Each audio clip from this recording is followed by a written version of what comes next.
What happens when you put a career-focused woman with 2 kids trying to balance home and work life in a room with a microphone? Lots of laughter, tears, and great advice. Welcome to 2 Kids and a Career. I've been waiting for my next guest to be on an episode. We've had to reschedule this 3 times, right? Oh, life. Very, very busy, you know? Oh, Miss Kate Rodenfels, how are you? I'm so great. How are you doing today? Good. So we work together, but we're friends, but we kind of connected because of our babies. Absolutely. And I wanted you to be in this realm of things because we want to talk about infertility. And I cannot believe that I'm this far into episodes of the podcast and I've only had one person talk about her infertility. It's not because there's a lack of infertility issues. There's a ton. Every woman I have spoke to pretty much on the episodes of this podcast have told me that they have a story. Yeah.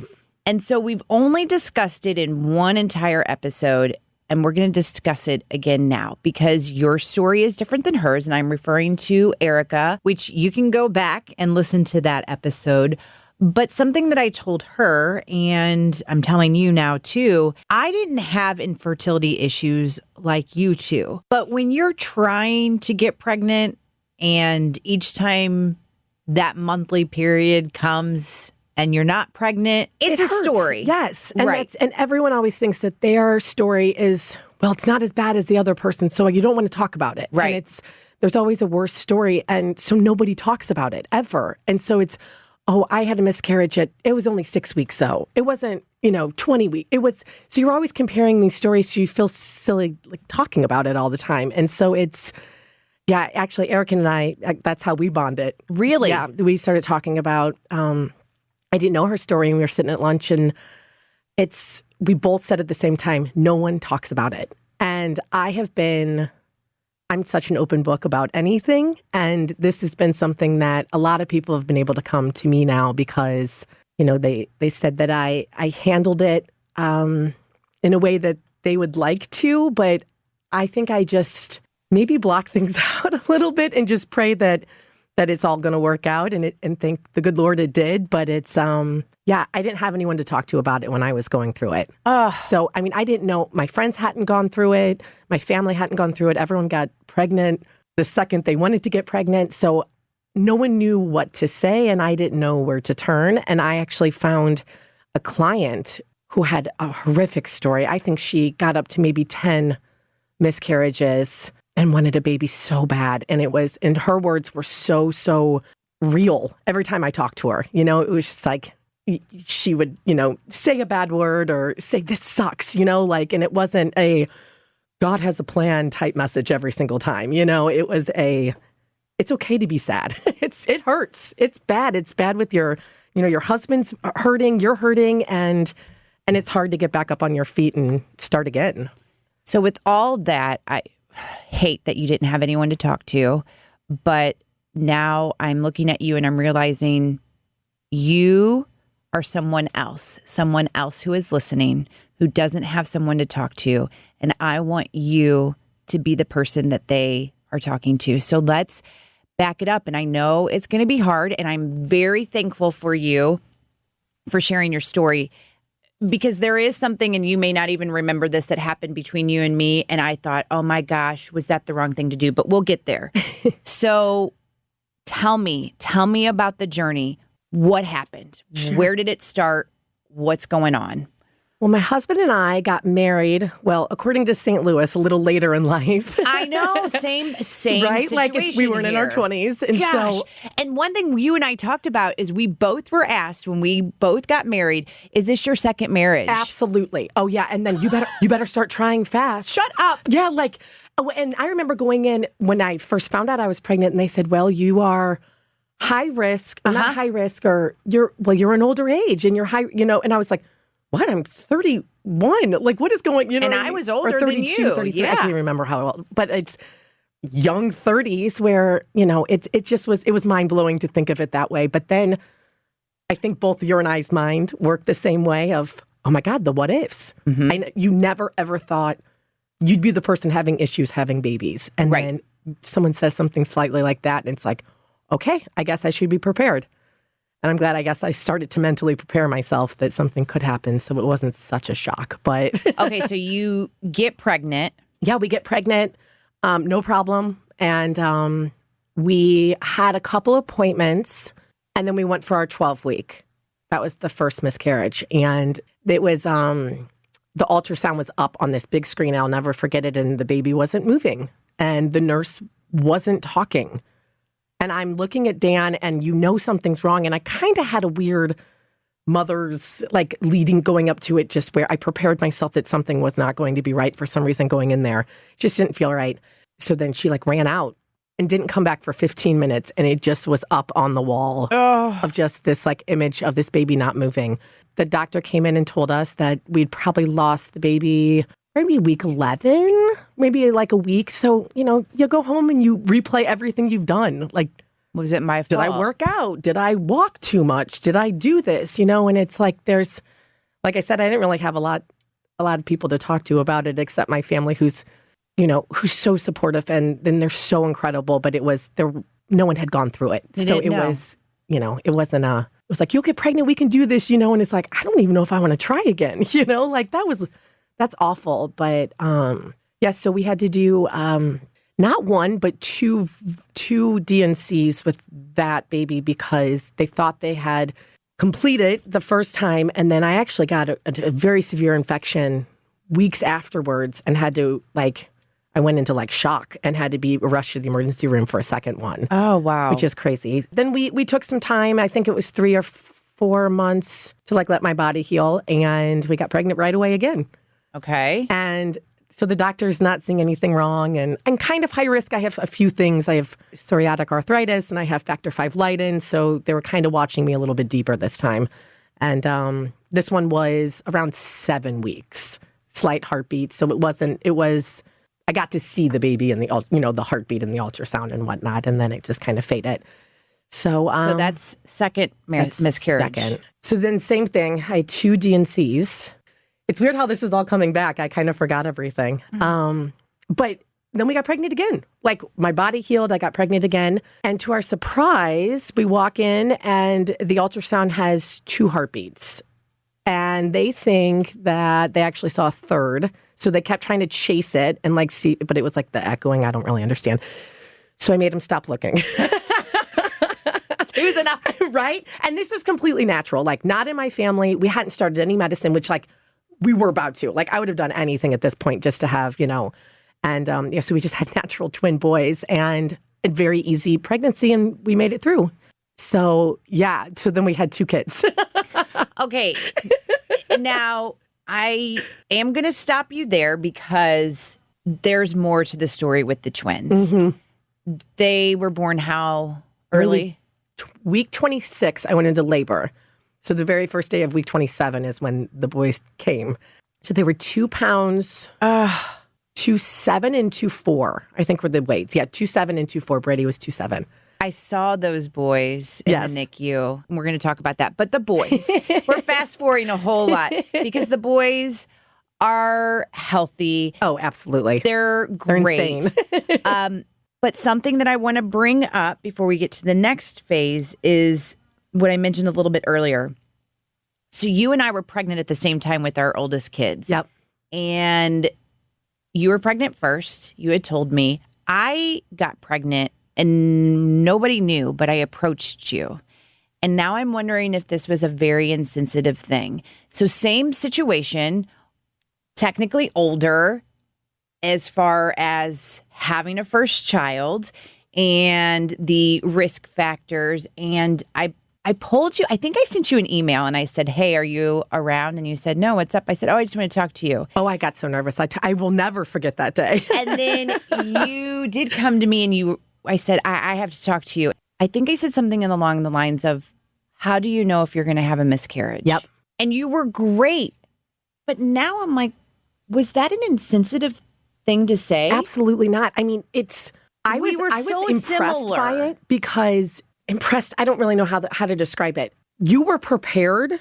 I think you and I are very similar with how we envision things, how we can see things. And I just always thought, like, God, if something were to go wrong, like, I just need to prepare myself. Like, that's just how my mind works. Yes. Like, I think of the whole picture. Okay, I would like to get married and have kids, but what does that look like and what could go wrong? And I don't live negatively like, oh my gosh, like. It's preparation. Preparing myself for if this does happen. And I will never, ever forget it. We were standing right there in like behind that wall right there talking about it. And it was absolutely not, that was not insensitive. If anything, like, I was so honored that you were comfortable with talking to me about that. And I hoped I was giving you the right information, but everyone wants to hear things so differently. Right. When they're scared like that, like, it's so scared. And when you're scared, like, it goes on the whole pregnancy. Yep. It's like, oh, you get to 13 weeks. Okay, now you have the whole second trimester. Right. And it's like, and then your body starts doing even weirder stuff where you question. I Googled something probably 5 times a day. What does this mean? What does this mean? You did give me good advice. And you mentioned exercise. You were like, you can't think you worked out too hard. No. You can't think you ate the wrong food, because those aren't the things. You just can't control that. It just wasn't. And my doctor is our age, and she is wonderful. And all she would say was, it just wasn't healthy. It wasn't anything that you did or your husband did or anything. Like, it just wasn't a healthy combination or a healthy egg or whatever it was. And it just was, okay, that made me feel better. But it's hard to believe that. Right. And and I watched a lot of my friends go through it after I did. And it was, you had to keep saying it. You did nothing wrong. You did nothing wrong. And you can't help but blame yourself. And you're hormonal on top of that. So you're having a surge, and then it comes back down, and you're trying to get your body back together, and you're trying to be strong for your husband, which is crazy. Exactly. You're trying to keep everyone together at the same time, and making yourself okay. But because that was what I was dealing with every day. And it's so crazy. But every day I went to the bathroom when I was pregnant with the oldest. I thought, is there blood? Oh, yeah. Am I okay? What is going on? And then that's not healthy. But like you said, I just kept preparing myself because. But you had heard stories from your friends, and like, it's the age reality thing. Is scary. Yeah, Yes. and the age thing, and I know that's going to get better. But gosh, that was such a thing. Oh, you're high risk. You're high risk. You're high risk. It's like, I'm in my mid-30s. Right. Are you serious? And I feel great. And that was like the scariest part, when you do hear people like, when they do miscarry and it's like everything's fine and you feel good, and then you're like, something's not right. Right. Like, it's just like, there's nothing you can do. I mean, I remember one day at work, I was talking to a coworker. It was probably about 4 p.m. and I just started bleeding. I was pregnant with the boys, and I don't know if I've even told you this. I don't think probably so. Like week,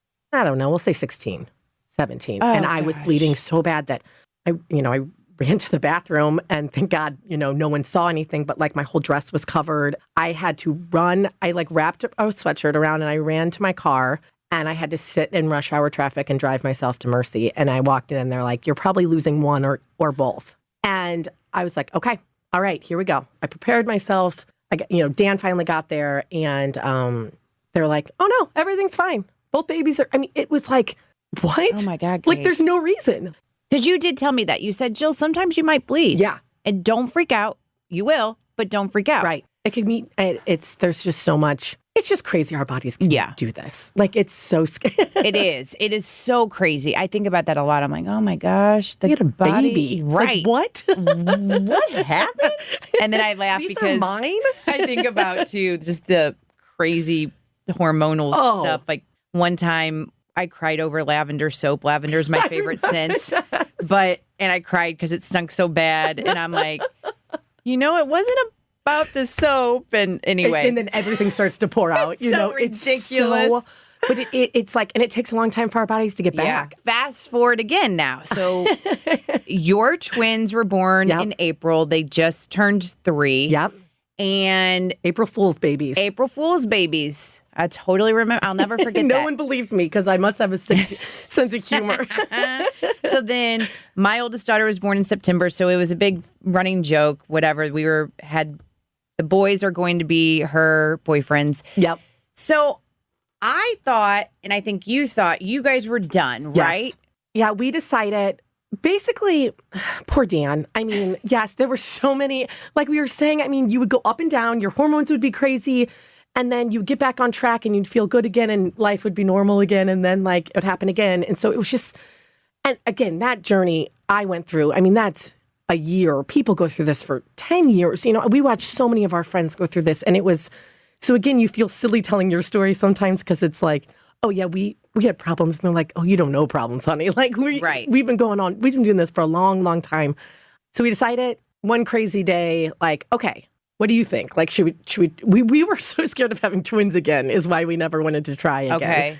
Because our doctors kept saying like, your age, the fact that you had natural twins, like this could happen again. And knowing me, it was going to happen again.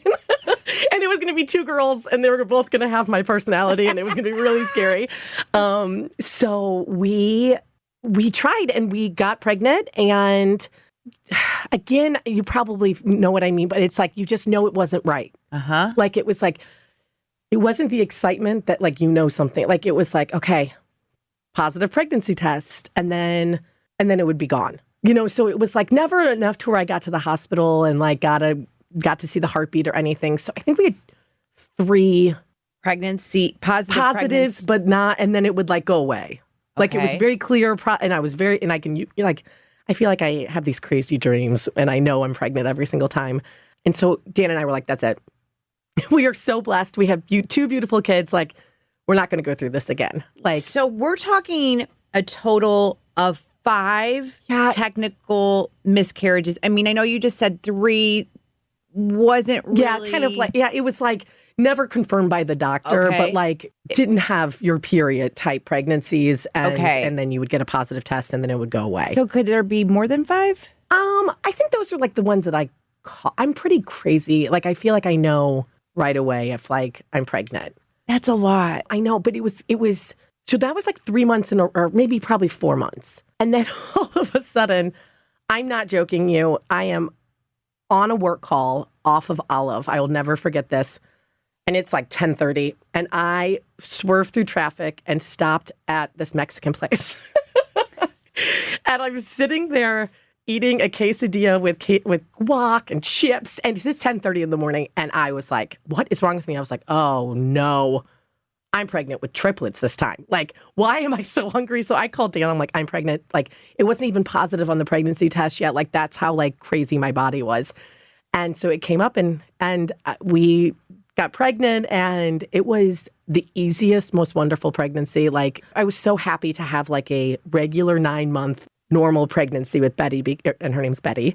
And it was just such a blessing. I don't know. With the boys, it was always so scary because of the risk of having twins. And then, I don't know, I had them at 6 months also. So yeah, we have 3 beautiful kids and they're just such miracles. Like, I love them so much. So you carried Betty to term. Yeah. I mean, we went a week early. They take me a week early and then she came a week early. I left work. I heard. And my friend John Goodwin literally looked at me, the poor man sitting next to this beast of a pregnant woman every day eating and complaining it's hot. And I was like, I turned to him, I was like, John, is it really hot in here? Or is it just me? He was like, oh, babe, you got to go home. Like, you are a mess. And I went into labor that night. So it was, the journey was insane, but every step was so worth it. And it's like, thank God we had like the doctors and the hospitals and everyone that we have here. Like, I didn't have to go to like the extreme of going to like an infertility doctor, but we've had so many friends that have been able to, we have another best friend that has twin boys and they're the most beautiful things in the world. And, you know, everyone's journey has been so different to get there, but, you know. And it's so crazy because when you were pregnant with Betty, I was pregnant with my second. Right. Like, what? It's happening? Like, I know we're on the same page and it's like, and we're done. It's so, me too. Please, that's what someone said the other day. They're like, you pregnant? I was like, I've never wanted something so bad in my life and then want something to go away so badly in my life as well. Like, we'd be so blessed if another kid came, but at the same time, like, it's so nice to think like now, like, this is our family. Now we can like plan and like do things with just the 5 of us. And did the boys just love their little sister? Oh, they're so funny with her. They are their mother. They look, one's very similar to my husband and one is similar to me, where it has this imagination of just, what is going on? what did you just make over there? Like, cool. No, it was worth it. It's funny. I think you said when I first came in here, I forgot everything because I blocked everything out, and it's weird to take this journey back into it and like talk about it again. I have to tell this funny little story because, I mean, I give mad props to anyone who has multiples.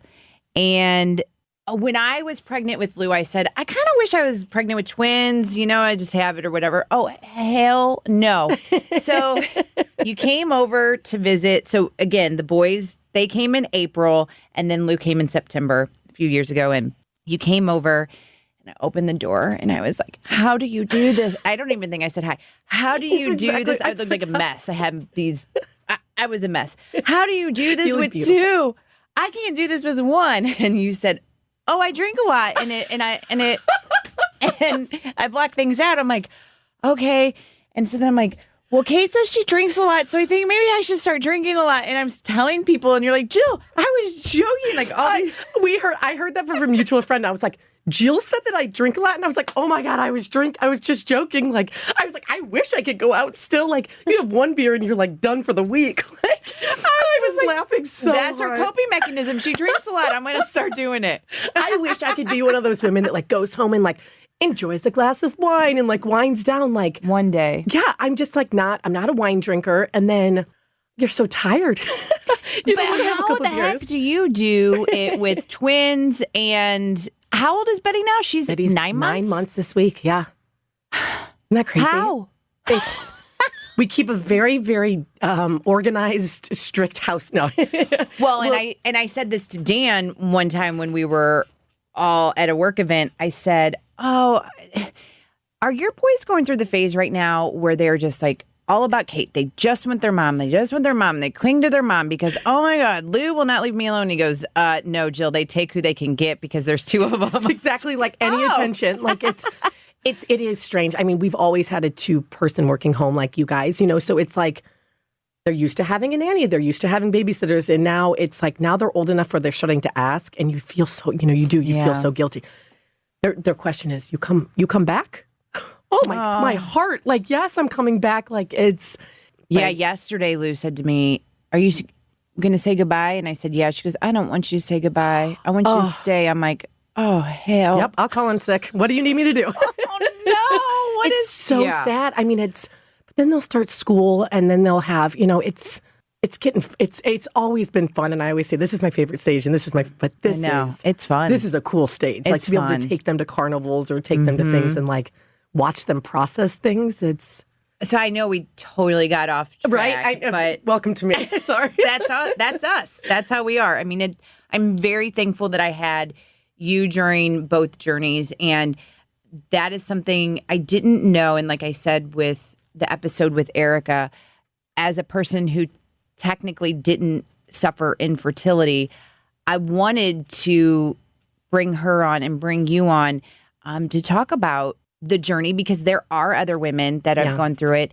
And I think one thing that she brought up, and you're probably going to feel the same way. She had a really tough time in her journey as far as seeing everybody else get pregnant. Yes. She lost some friends. She left a job because of it.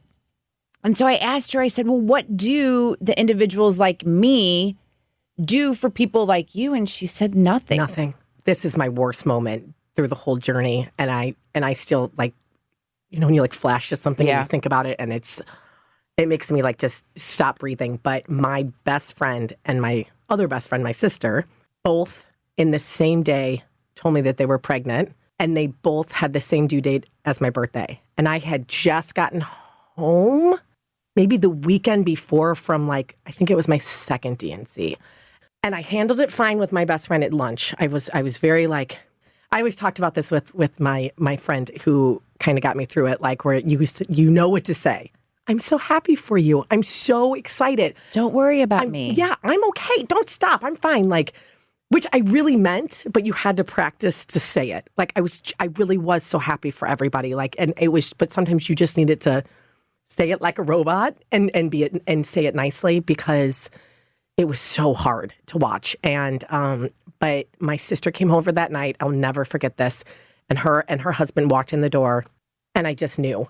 And she goes, I have something to tell you, and I need to tell you in person. And I said something along the lines of, I can't hear this right now. Instead of giving her a hug, she's my world. And I didn't give her a hug, and I walked away and I took it out on her. And when it was such a joyous moment for her, I totally squashed it, and it was awful. But it's Erica and I talked about that a lot, and I told her that story. But it's hard.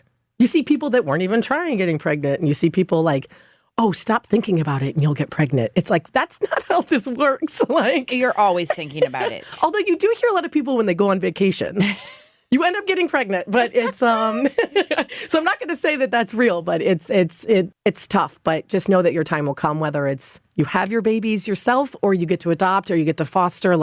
Everyone just has different paths, and it's like we started looking into adoption, just not fully, but starting asking questions of our friends who have done that, how long is the process? And but there's ups and downs with that too. It's right. And it's something tough. you said earlier, and I wanted to bring that back because I think that this is so important. This goes back to kind of maybe what people don't talk about or what you're trained to think. You have to be positive.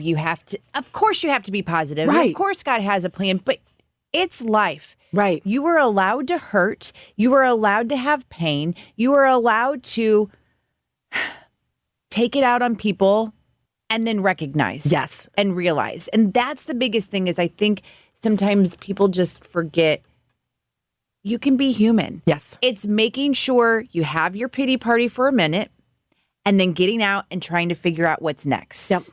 You have to. And that's the hardest part. It's one of my best friends ended up having a miscarriage, I would say right after. Oh, no, we were pregnant at the same time with the boys and her daughter. So right before that, she had a miscarriage. And I remember her calling and saying, I'm so sorry I wasn't there for you the way that you have been there for me. And I said, I did the same thing to everyone, whether it was, family. I didn't have close friends, but people who had it, I said, I just didn't understand it. But the second you hear that you're pregnant, you plan everything in your life. You have that nursery planned. You have, it's going to be a girl. I don't care if it's you're 5 seconds pregnant or 30 weeks pregnant, you have that miscarriage. It's dreadful. It is awful. And people, should feel comfortable talking about it. It is not, we're tough. Women are tough, but we need each other to be able to talk to. But life goes on, every time. And it always ends up got to take a different path sometimes. You're amazing. Oh my gosh, no. I love you. I mean, honestly, like you said, I'm so grateful for our friendship that we were able to get during this time. I mean, I was so honored that you came to me, and that was, honestly, I thought I was in trouble with something. I don't know. That is having babies is what brought us together, and it's been so special. I can't imagine being with this company without you. I love you too. Ditto. Thank you for having us. For having me. I'm not pregnant, I promise. Thank you for joining me for today's episode. Make sure you subscribe, rate, and if you're feeling really generous, write me a review. And don't forget to join me next week for a new episode of 2 Kids and a Career.